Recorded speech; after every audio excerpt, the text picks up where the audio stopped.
Informohuni me Zhurma TV. Bëni subscribe për më shumë video.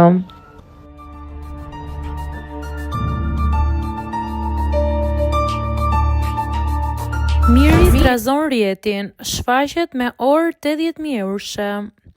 Vëmendja e rrjeteve sociale është zhvendosur papritur tek ish finalisti i edicionit të 5 të Bigut, këngëtari Miri. Këtë herë shkak nuk është ndonjë projekt muzikor, por një aksesor i spikatur në kyçin e dorës së tij, i cili ka mjaftuar për të ndezur një debat të gjerë mbi vlerën monetare që mbart. Katalizatori i këtij diskutimi ka qenë moderatori Ronaldo Sharka. Përmes një postimi në llogarinë e tij në Instagram, ai ka trazuar ujërat, duke zmadhuar detajet e orës me një rip të gjelbër, e cila në pamje të parë ngjan me dizajnet e famshme të markës ultra luksoze Richard Mille.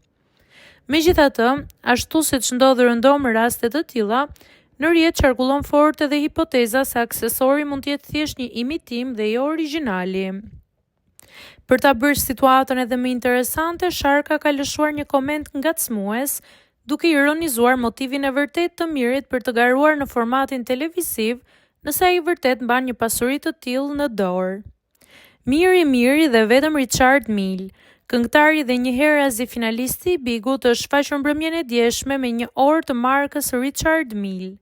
Nëse është e vërtet origjinale, çmimi mund të jetë absolutisht i lartë, zakonisht nga 80.000 euro deri në 500.000 euro, varësisht modelit. Disa limited edition shkojnë edhe mbi $1 milion. Richard Mille origjinale janë shumë të rralla dhe zakonisht i mbajnë supermilioner, sportist elitar, artist botëror e të tjerë. Nëse Miri ka vërtet orën origjinale, ai nuk pas ka konkuruar për çmimin e madh. I bie që ka shkuar thjesht për hobi.